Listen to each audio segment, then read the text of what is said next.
Hi there, welcome to the Cloud Security Podcast by Google. Thanks so much for joining us today. Your hosts here are myself, Timothy Peacock, the product manager for threat detection here at Google Cloud, and Anchan Chuvakin, a reformed analyst and member of the cloud security team here at Google. You can find and subscribe to this podcast wherever podcasts are sold, as well as at our website, cloud.withgoogle.com/cloud-security/podcast. If you enjoy our content and want it delivered to you piping hot every Monday afternoon, please do hit that subscribe button. Finally, you can follow the show and argue with your hosts on Twitter as well, twitter.com/cloudsecpodcast. Anton, our episode today is about attack surface management. Correct, yeah. And it's a fun little space that's been kind of forming in front of our very own eyes in the last few years.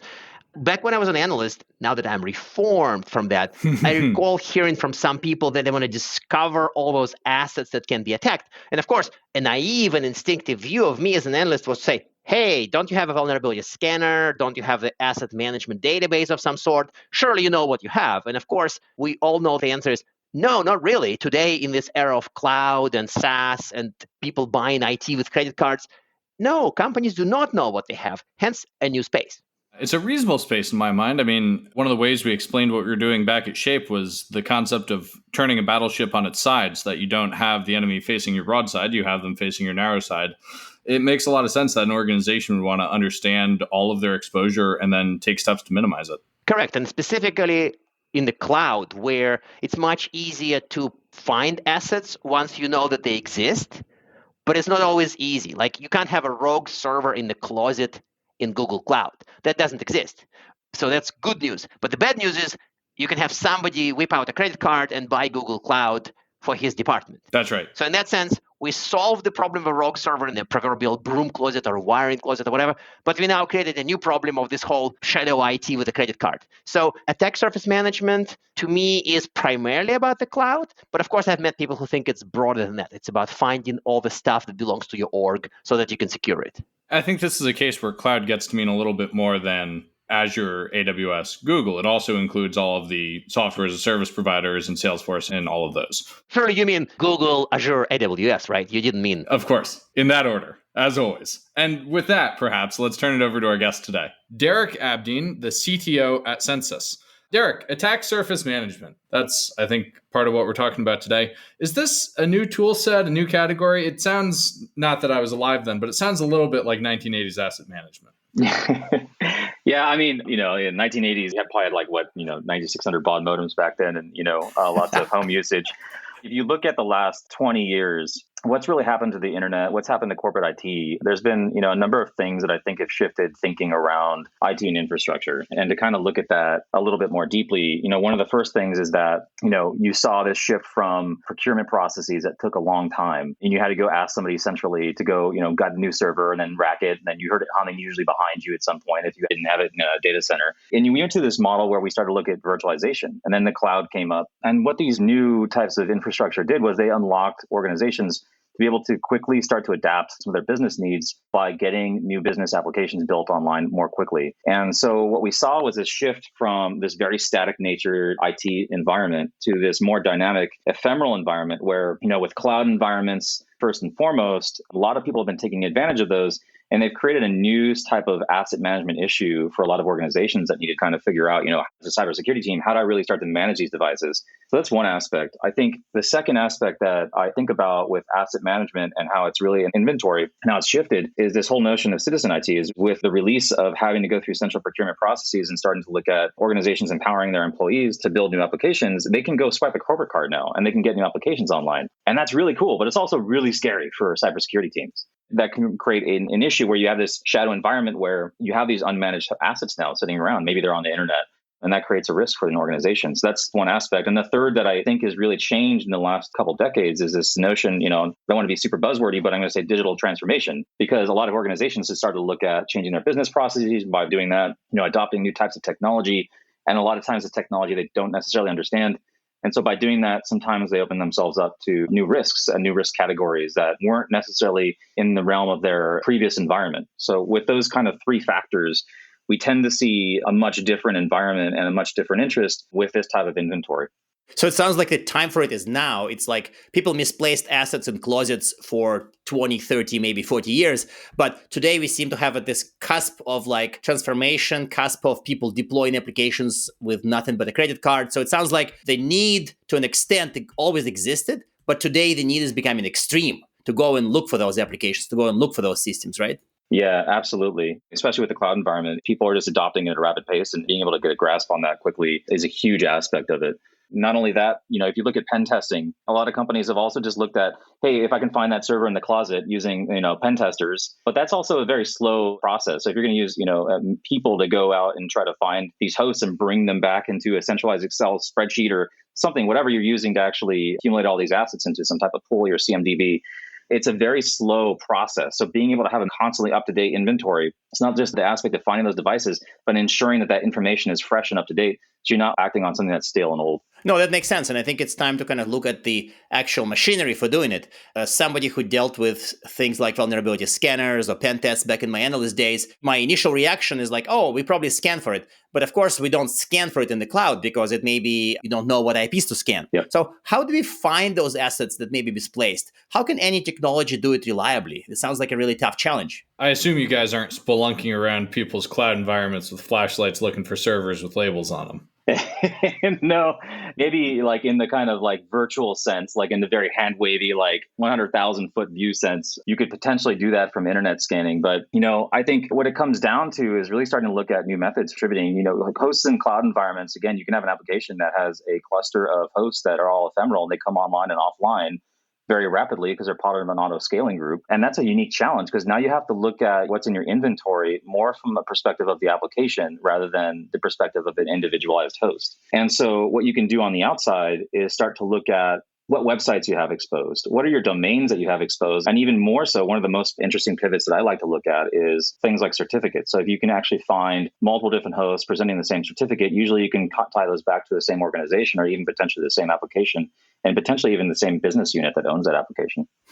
So it sounds like there's a lot more things one can do. But if it's a SaaS application, can you really help there as well? Because your point with credit cards and somebody at, I don't know, let's pick marketing, in a marketing or whipping a credit card and like buying a SaaS app, that's really tough to discover, right? How can you possibly automate that? I mean, so what usually organizations will do, they'll probably tie some type of customization on their SaaS application. For example, you might create a subdomain for your company's, Salesforce app. Mm-hmm. And so you might have your users in your company all direct to, salesforce.mycompany.com, and then it'll actually redirect to the Salesforce site. Mm-hmm. And so you can actually start to do discovery of those types of applications that way. But I also like to think about it like the same way an attacker would. Like if I were an attacker and I was looking at finding all these types of applications that these organizations have spun up, what would I do? I'd look at other things too, like DNS, which is not just on the domain side, which is like what you pump into your browser, but like domain validation cookies. So if you're going even deeper and you want to see text records on a domain back for a particular company, you can usually find the IT folks on the company will probably create some type of validation that they own this specific website,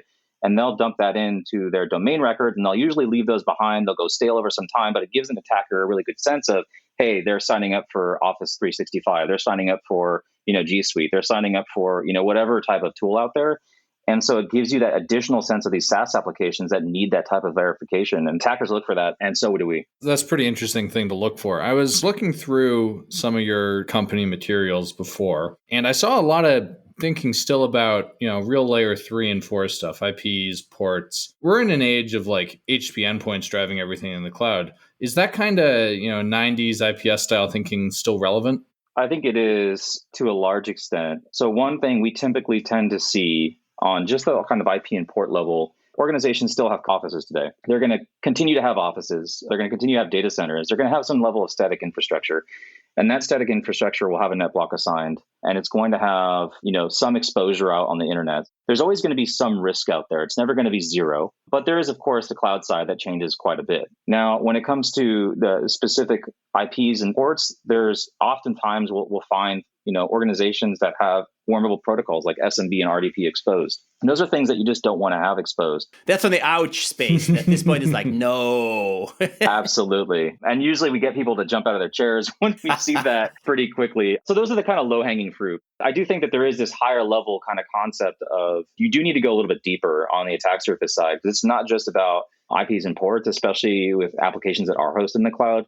You usually have a load balancer in the way. You'll have something that's maybe put behind a single port. So you might have a load balancer flowing to your web application, in which case, it's really about these other types of assets that are not just these network connected machines that most IT and cybersecurity teams have thought about over the last 20 years. But now it's more about like, what are my certificates? What is the web application itself? That's an asset to me. It needs to be managed as part of my cybersecurity lifecycle as well. What are the domains that point back to this? And when do they expire? That potentially creates a brand reputation for me too, reputational risk. And so you think about not just, the direct exposures and the warm-up protocols that are just the kind of like, yeah, that shouldn't be out there, but it's also what's behind the specific ports and the application that's running. Maybe you even have an admin portal. We've seen this before too, where an unintentional, deploy of an admin portal that was publicly exposed to the internet existed out for an organization. And that can be a huge risk for organizations that just leave this stuff out there hanging. Yeah, actually, that's probably a good transition to the kind of risks and priorities, because when I was reading about this space back in my Gartner days, I was kind of curious because it sounds like the challenges that attack surface management solves, they sort of were there 5 years ago, 10 years ago, but it sounds like the volume of those challenges is like just increasing. Yeah. So when do you think about the threats people face from unknown assets? Is this data exfiltration? Is this about people getting into your org? Is this about like business disruption? Like, how do you stack rank badness that comes from not doing attack surface management? I think a lot of the risks end up being the same. It's just that the unknown part makes it even, riskier, if you want to say, because the fact that it's unmanaged, it doesn't mean that you're going to be necessarily subject to any different type of novel attack. It just means that you're going to have a lot more likelihood or a higher probability of some type of attack occurring because of the fact that you don't have these types of processes that you're applying for the rest of your IT infrastructure. And so, data exfiltration is top of the stack for sure. We see that quite a bit. In fact, just yesterday, a security researcher put out a report of a public-facing Elasticsearch server with no authentication that had a secret list of terrorist watch list information in it. Oh, that's nice. Yeah, exactly. And so he alerted the right authorities to it. And, that was closed down. But this is a repeating pattern. We've seen this before. We've seen databases popped on irregular and this information gets stolen. So exfiltration continues to be top of the priority aspect for a lot of companies that are looking at their attack surface. But I would also come back to the original question. I would look at the fact that, if this were a solved problem, if the current tools in the cybersecurity landscape solve this today, I don't think we'd be seeing as much of these incidents as we do today. So that something in the current stack of the cybersecurity ecosystem is not solving this problem correctly. And again, I chalk that up to no one's really looking for those unknown assets. No one's raising the priority enough. You have vulnerabilities now, and I'm sure you know this, Anton, which is, 2005, you probably had like 6,000 CVEs. I can't remember the exact count, but now it's like over easily 140,000 or so. Can't remember the exact count today too. I just did the analysis a couple of weeks ago. I should. But it's a lot of noise and a lot of signal that you have to be able to extract on what's the most important thing for me to be fixing first. And having something on the outside that's telling you, hey, this is public facing. Hey, this is something that you should be fixing immediately, and mixing that in with the rest of your kind of risk-based management ecosystem can be vitally important to solving a lot of those issues. That's a great transition to what I wanted to ask about, which is when an organization is getting ready to consume a service or the output of a service like yours, who actually handles this stuff? And what does that life cycle look like once you say, hey, this thing exists? To boost the signal on this one, I've seen something similar happen with organizations that do, similar things, but not exactly your space, where they get a signal, but there's no clear triage path. Like you have a bot-infected machine in your company. This is not your area, but from an adjacent market. And then people kind of freak out because it's like an abuse email. Is it a CISO? So to me, many security alerts have a clear confirmation path. But from new technologies like unknown asset found in a publicly exposed area, it's not really clear who would it go to. So it sounds like a problem, right? Yeah, I think what we're seeing right now is, given the nature of the space, it's not new, but I think what you're finding is a lot of the teams that we tend to talk to, it'll vary depending on how large the organization is. For very large organizations that have a lot of subsidiaries, like I would say, by and large, they're going to have a pattern of, they might have different teams that actually take part in this delegation where they are managing their own infrastructure. Maybe there's some centralization and coordination amongst them all. Ultimately, you're triaging and discovering all these assets. You're kind of pumping those and having a system of record where you can store them all in. But then there's some organizations where I'd say it really just comes down to two teams to simplify the problem, which is there's the SOC team and vulnerability management team. On the SOC side, you can look at it as an incident. So, pump the information into your SOAR tool. use your enrichment processes to actually identify tag. Yeah, but wait. Sorry for interrupting. Like, marketing bought an application from vendor X is not something SOC would know how to handle. Who handles it then? So I'm not sure. I don't see the SOC has in the path. Yeah, like I don't really know how they would handle it. Less for the SaaS application side, much more for the host side, I would say, for that case. Okay. For the SaaS application side, that I would probably pump through IT, because usually like IT can probably better handle that. But usually what we see most of our organizations that are working with us today, they'll be more focused on the host side and tackling that first. Mm-hmm. I think the SaaS application side, you're probably going to want to start looking at IT security teams and having that pump through information security analysts that are going to start looking at, are my SSO policies applied to this? Is everybody logging in through my SSO platform so I can get auditing and everything else that I want in place on this application that somebody just found and discovered and now is putting in there? So I think there is a triage path for that. Most companies right now we tend to see and work with, they'll utilize their vulnerability management teams and their SOC team depending on the type of incident that they're looking at. If it's an incident of a new system or port that's being exposed, or whether or not they want to incorporate their risk-based management program. Okay, no, that does make sense to me. I think that this like infrastructure level stuff, it's much more clear where to go with this. Yeah. So any other advice on what to do with the signals from your type of a system? What else can they do to make it better? I think where the industry is going to go as a whole, and I think it's a little early, right? If you look at the hype cycle in the attack surface management industry, but if you look at the problem of attack surfaces as a whole, the long term is really getting more proactive about them. So instead of being, reactive where you're handling incidents, how do you start to reduce the load on teams and start to actually get ahead of these problems? And if you can plug more into automated systems where developers are the ones these days who are really running the infrastructure, they're using Terraform to deploy new infrastructure, getting infrastructure online, and you start to shift more of that left. And so there's less of a security team filing a ticket or maybe automating some of that and then pushing it eventually back to a developer, but having your ASM plug into your development lifecycle. And we can do that with our API. But what you can do is you can start to shift more of that towards the developer and then have them be dinged the second it maybe violates an organization's security policy about what should actually exist on the internet from my attack surface perspective. Mm-hmm. That's one aspect. I think the second aspect is, teams these days do not need more red lights dinging in their face. They don't need more information kind of flying around. So figuring out a way to automate it more. So automating into your store platform, automating potentially into your SIM as well. I know SIM is evolving right now. Day by day, it seems to be evolving. But, doing more of that downstream automation and finding a way to actually close these issues and proactively or virtual patching some of these issues, applying like a WAF rule and having a system that can actually use their API to actually apply some of those virtual patching methods, that can help out greatly for security teams. So I think, it's really about the operational pieces. And then the last piece, just on like the breadth of information, I would just say, there's a lot more to be discovered in terms of assets. Assets, again, are not just those hosts. They're not just the SaaS applications. They're domains, their websites, or certificates.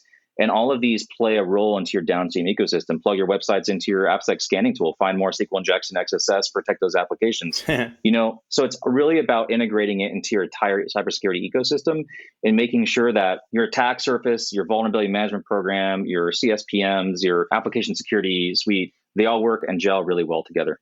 Do people ever argue with the findings from your tool? I know that in somewhat adjacent space security rating services, people do argue and they say, no, I don't have a machine with bots. And occasionally they win, occasionally they lose. So what about your case? Do people ever say, no, your tool is wrong, I don't have this asset?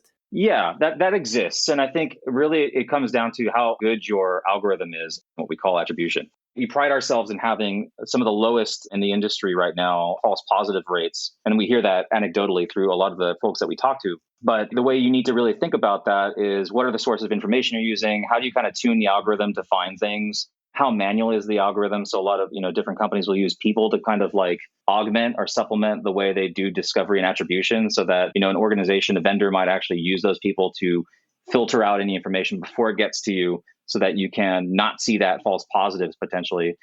But that's definitely a big problem, because you don't want to spend your time wasting time on triaging something that's not yours. So finding a way to do that in the most efficient way is definitely top of mind.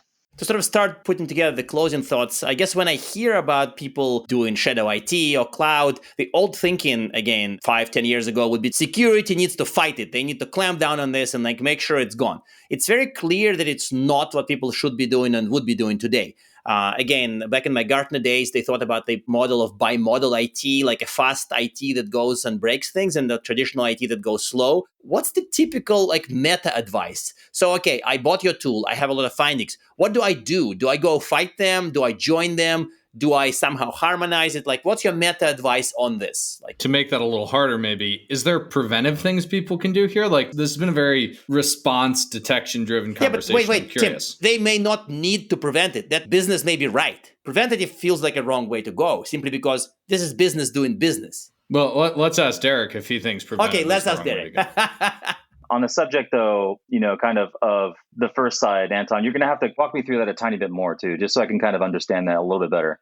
Okay, so like if a company has lots of findings from your tool, does it mean they have to go like find the people who put those assets and like fight them to make sure they stop? Or is there any kind of like adopt the assets? Like what's the meta conclusion? Meta conclusion is they're all wrong and security team is right or not? Like I would say it's like a finger pointing game. I hope it doesn't come off that way. I think organizations need to grow. They need to be able to adapt and they need to focus mostly on building business value. To kind of bring that back to ASM, what I would say is we should be helping organizations by empowering them to give them the right information at the right time so that they can make the right decisions on what to close. And for me, that comes down to helping organizations with the right context, so having deep results on each type of asset that we find.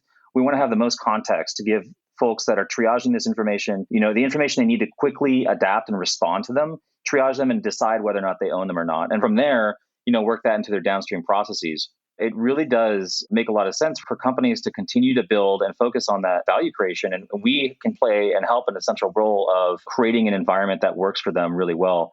And then the last thing on the kind of VRM side I'll kind of point to is like there are tools out there that will kind of tell you where you're not doing well, but they won't give you a lot of information on how to do it. And that gets a very frustrating process when you're getting a risk rating and it's telling you you're not doing so well on your attack surface, but you don't really know where to go to fix it. So again, I think you have to step back and say, the meta advice is find your assets, triage them, incorporate them into your security program and kind of move on. Having that process and reliability loop in the kind of background where your business is growing just helps you reduce risk overall, helps you with your brand protection, and can overall, just help you kind of continue to drive value. So I was wondering if you had one practical tip for our listeners to improve their knowledge of their attack surface, and two, if you have any recommended reading for our listeners to learn more. I think one piece of recommended reading is we did release, kind of a shameful plug, is a buyer's guide that we just put out there, which will tell you a lot about the attack surface management space and our take on it. That'll answer that question. The other side, though, is my tip for your attack surface is the first step is just knowing. So just get something at least to give yourself an understanding of what your inventory and give you a baseline of what you have. From there, the second step is really understanding, contextualizing, and operationalizing it. So if you left with one thing, I think that the first thing to do is just know, do you know what's out there, and getting an answer to that question as fast as you can. So it's really all about know thyself. That's a great way to put it. Awesome. Derek, thank you so much for joining us today. It's been an absolute pleasure. Thank you for having me. And now we are at time. Thank you very much for listening and, of course, for subscribing. You can find this podcast at Google Podcasts, Apple Podcasts, Spotify, or wherever you get your podcasts. Also, you can find us at our website, cloud.withgoogle.com/cloudsecurity/podcast. Please subscribe so that you don't miss episodes. We typically release them every Monday. You can follow us on Twitter as well, twitter.com/cloudsecpodcast. And, of course, your hosts are on Twitter as well, at Anton_Chuvakin and _Tim Peacock. Tweet at us, email us, argue with us, and if you like or hate what we hear, we can invite you to the next episode. See you on the next Cloud Security Podcast episode.